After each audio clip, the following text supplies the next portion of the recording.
Shalom. In this version of Zionism today, I'm going to talk about how my grandfather was a slave. As an elementary school student at a Jewish day school in the New York area, I was brought along with the rest of the students in my grade to a Jerry Springer-like television show where the producers had brought together children from all different types of American life to compare and contrast their American experiences. Our Jewish school was placed next to an African American school. The students began talking, and soon we were comparing which group had the worst past. We began comparing American slavery of African Americans and the Holocaust. We were too young to realize there could be no greater apple and orange comparison than two tragedies and injustices as great as the Holocaust and slavery. I can't speak to the experience of the African American students, but the discussion gave my friends and I our first look at the African American experience. American progressive society tells me that as a male with white skin, having grown up in the United States, I had privilege not enjoyed by females or men with black or brown skin.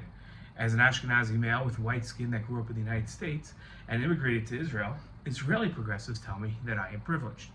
I am told my privilege was unfairly given to me, and I should feel somewhat guilty over my privilege. Society's message is that I need to work hard to erase the privilege that I enjoy, but did not merit by giving advantages to the underprivileged, even if it's unearned by merit.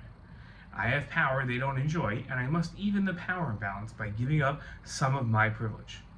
Looking at a picture of me, I look like the classic American wasp. I have light brown hair and fair white skin. I speak with an American accent and grew up as a middle-class American in a classic suburban town. Yet, I'm not white in the sense that progressives on the power and balance trail qualify people as white.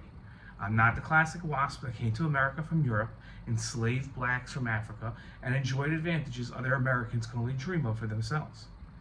My grandfather grew up in a small Polish town. He was a poor young man, one of 8 siblings. He had married relatively young, had 2 children, and worked as a tailor. Life wasn't great, but it was fine. Then came September 1939 and the German invasion of Poland. As the Germans took over Poland and swept through the cities and towns, they gathered the Jews. All skilled laborers were forced to work for the German war machine. As a tailor, my grandfather had a skill the Germans needed. My grandfather became a slave for the Germans in the 1940s.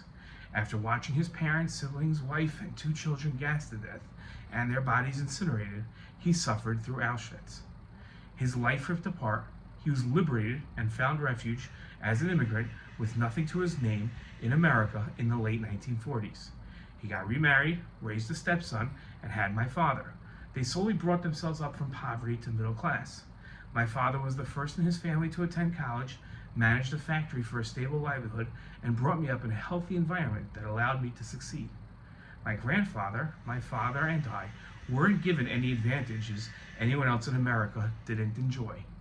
After a healthy upbringing in America, I came to Israel to attend the gap year yeshiva. I fell in love with Israel and realized my parents' and grandparents' dream of returning to our ancestral home and living in Israel.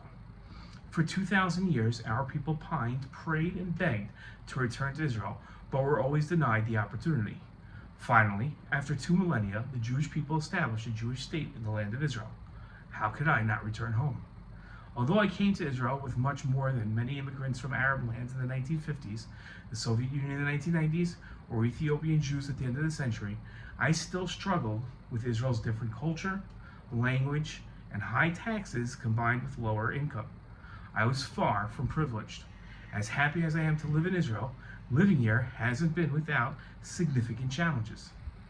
The story of our people coming to Israel and establishing a state after the hardships of Arab persecution and a German Holocaust is reminiscent of the Jewish people coming to Israel after the Egyptian slavery of biblical times. In the Egyptian story, much like our own, a generation of children and grandchildren of slaves fought off enemies, built infrastructure in a desolate land, and established a state. Today's Zionists are much the same. They are children and grandchildren of slaves, survivors of national trauma, who rehabilitated themselves to be stronger and rebuild their own national homeland. Zionist Jews are anything but privileged. Confusing the Jewish story with one of white privilege is absurd and patently false. For a theory on people to be so incorrect requires willful ignorance or blatant bias. Mistakes this colossal are never accidental.